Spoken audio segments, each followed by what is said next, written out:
Entre as lendas urbanas relacionadas à radiação que eu acabo encontrando quando eu vasculho o tema na internet, está a história da tumba radioativa que fica em algum lugar dos Estados Unidos, que é considerada a tumba da pessoa mais contaminada do mundo, que se trata de Richard McKinley, que por alguma razão é uma tumba onde existe uma supervisão por parte do exército americano para que as pessoas não se aproximem dessa região. Mas a grande questão é, será que essa história é verdade ou realmente se passa apenas aí como uma lenda urbana? Ou se é pelo menos parcialmente verdade? É justamente o tema do podcast de hoje, então vamos acompanhar.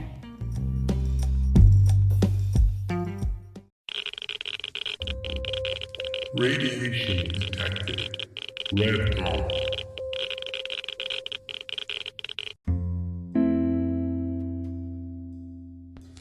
Olá, meus irradiadas! Como vocês estão? Aqui quem fala é a Paola e no episódio de hoje nós vamos falar sobre a lenda urbana do túmulo radioativo de Richard McKinley. Vou contar para vocês se essa história é verdade ou não e o que tem por trás aí desse evento. Mas antes de eu falar disso, gosto sempre de dar início com as minhas considerações iniciais. Queria mais uma vez aqui, como sempre, agradecer a audiência de todo mundo que me escuta, vem acompanhando as estatísticas do Anchor e a audiência sempre tem sido maior e eu fico sempre muito surpresa e muito grata. Eu agradeço a todo mundo que me escuta, agradeço a todo mundo que entra em contato comigo ali pelo Instagram. E, inclusive, o que eu gostaria de pontuar é justamente para vocês que me seguem pelo Instagram, ou se não me seguem, me seguirem, porque eu tô pensando seriamente em fazer um episódio baseado nas principais perguntas que eu recebo lá no Instagram. Algumas eu até recebo por e-mail, mas a maioria é pelo Instagram e são perguntas muito interessantes que eu acredito que mais pessoas têm. Então, eu quero fazer um episódio interativo com vocês, onde vocês vão me fazer as perguntas que vocês têm mais dúvidas e que vocês gostariam que eu abordasse num episódio, dando uma explicação breve. Eu particularmente acho que isso vai render um episódio muito interessante e que possivelmente eu tenha que dividir em mais partes. Então, se você tem alguma pergunta, manda lá para mim no Instagram ou por e-mail.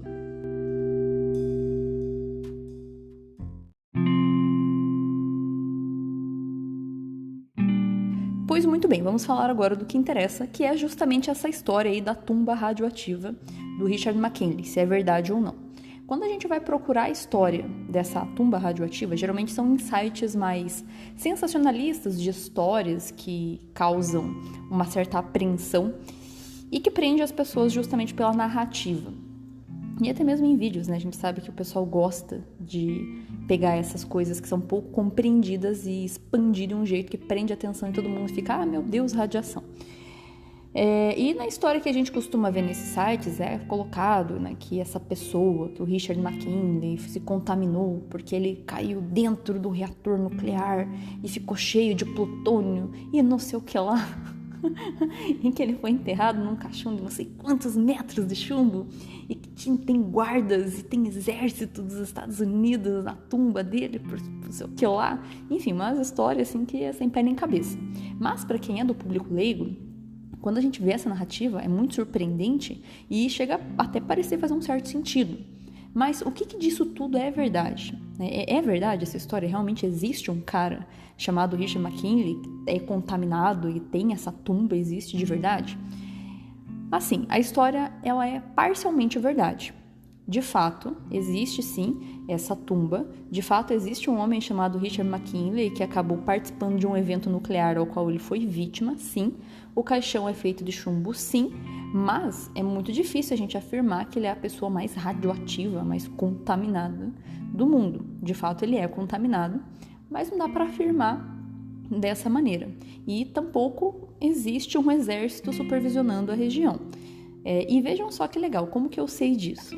Porque lá nos Estados Unidos existe um cemitério, o Cemitério Nacional de Arlington, que é justamente onde está enterrado esse cidadão, Richard McKinley. E na página do cemitério conta a história, a narrativa, e não apenas na página, mas quando a gente busca o evento, o acidente nuclear ao qual esse Richard McKinley foi vítima, a gente encontra a narrativa de fato pela Agência Internacional de Energia Atômica. Então, sim, a história é real. O que não é real é exagerar os fatos em torno disso.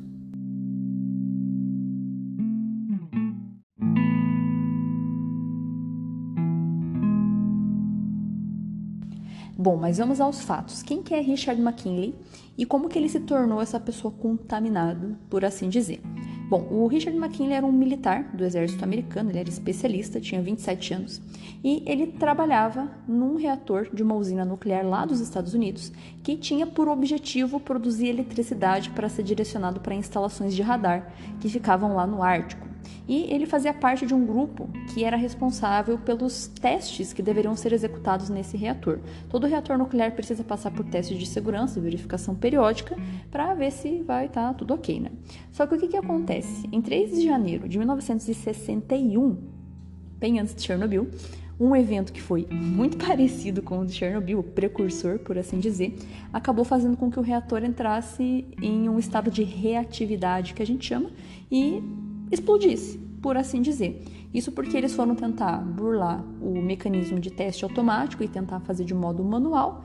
Deu ruim, muito parecido com o que aconteceu no reator de Chernobyl, e acabou fazendo essa detonação. Como o reator era de uma potência muito menor e a explosão não foi tão grande e catastrófica como de Chernobyl, não teve muito problema relacionado a impacto ambiental no quesito de radioatividade, coisas do tipo. Só que em virtude da explosão física mesmo, acabou que as pessoas que estavam na sala de controle nas proximidades do reator acabaram morrendo fatalmente.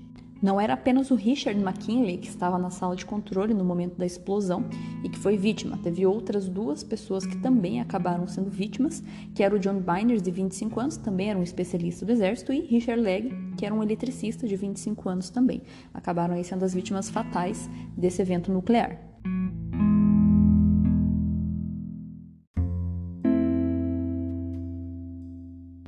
Mas se tinham mais pessoas, por que só o Richard McKinley foi considerado o contaminado do rolê? Porque quando houve a detonação, dentro do reator nuclear existe uma estrutura que a gente chama de barra de controle, que é para fazer a absorção dos nêutrons que são emitidos durante o processo de fissão e que, em reação em cadeia, fazem com que o reator seja ligado, por assim dizer. Então, quando você quer desligar ou você quer reduzir a atividade do reator, você usa essas barras de controle que são feitas de algum material absorvedor de nêutrons, tipo o grafite, por exemplo. Só que como teve essa explosão e o material radioativo, combustível nuclear, ficou exposto, contaminou as estruturas do reator por completo. O combustível nuclear não ficou retido apenas nas varetas, aonde ele deveria. Acabou contaminando, que é o que acontece em explosões nucleares. E o que acontece? Por algum mecanismo ali na hora da detonação, uma dessas barras de controle acabou cravando no tórax de Richard McKinley e isso fez com que ele fosse empalado, por assim dizer. E, por consequência, o corpo dele acabou ficando contaminado com os isótopos radioativos lixo do reator nuclear. E como esses isótopos radioativos têm o que a gente chama de meia-vida longa, o que isso significa? Que são elementos químicos radioativos que demoram para estabilizar e ficam, portanto, emitindo radiação por muito tempo, acaba que ele ficaria sendo um problema para o ambiente, porque ele ia ficar irradiando por muito tempo por essa contaminação, em virtude desse empalamento com a barra de controle. Nenhuma das 3 vítimas morreu em virtude da exposição à radiação, e sim em virtude da explosão mesmo. Acontece que o Richard McKinley ainda foi o azarado que sofreu esse empalamento com essa vareta de controle. Depois, nos períodos de investigação, o pessoal que fez lá a averiguação do evento acredita que foi uma tentativa de suicídio bem sucedida de um dos 3, porque foi um ato muito... Sabia-se o que ia acontecer se esse mecanismo de segurança fosse desativado e fosse tentado fazer o teste de modo manual. Então, acredita-se que pode ter sido uma tentativa de suicídio.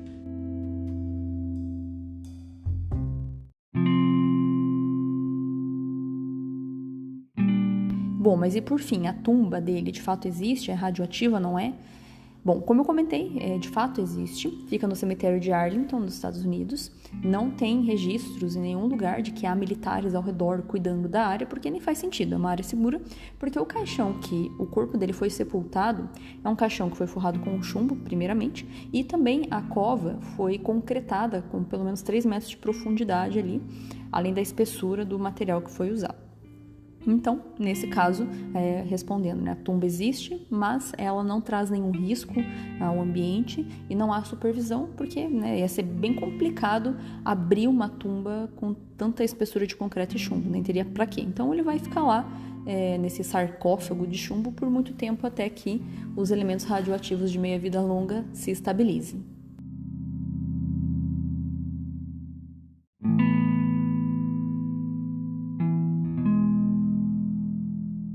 Inclusive, aproveitando esse gancho a respeito de tumbas radioativas, uma coisa que uma vez me falaram lá no TikTok, eu achei muito curioso, muito louco, diz respeito à tumba da menina Leide, lá do acidente radiológico de Goiânia. As pessoas do acidente radiológico de Goiânia também foram sepultadas em caixão de chumbo, com a cova feita com concreto, num nível muito profundo. Então, de fato, isso acontece. Mas aí eu lembro que me contaram lá num vídeo que existe uma lenda urbana em Goiânia de que a tumba da menina Leide, na verdade, foi violada e que o corpo dela não está lá, e sim nos escombros do evento radiológico, porque durante o sepultamento não dava para ver o rostinho dela e não sei o que lá. Por partes. Sim, realmente o caixão da Leide não dava para ver, não tinha visor, porque o nível de contaminação dela era grande e o nível de radiação ainda maior. Então traria riscos para a população se houvesse um caixão ali, um visor para visualizar a menina. Com relação a ela ter sido enterrada ou não, tem isso registrado nos documentos da Agência Internacional de Energia Atômica e também nos documentos da Comissão Nacional de Energia Nuclear. Eu particularmente sei que é verdade, porque eu participei dos cursos da CENEM sobre acidentes radiológicos, e lá isso é documentado e é mostrado pra gente. Óbvio que isso não é espalhado por aí, porque tem toda uma questão ética por trás. Mas, de fato, é muito improvável essa lenda urbana ser verdade. Mesmo porque o que eu falei do Richard McKinley também vale para o caso da menina Leide. Se alguém fosse tentar violar uma tumba que tem um monte de concreto e chumbo, alguém ia perceber, e porque ia dar muito trabalho conseguir tirar toda essa concretagem de cima. Então alguém já teria visto.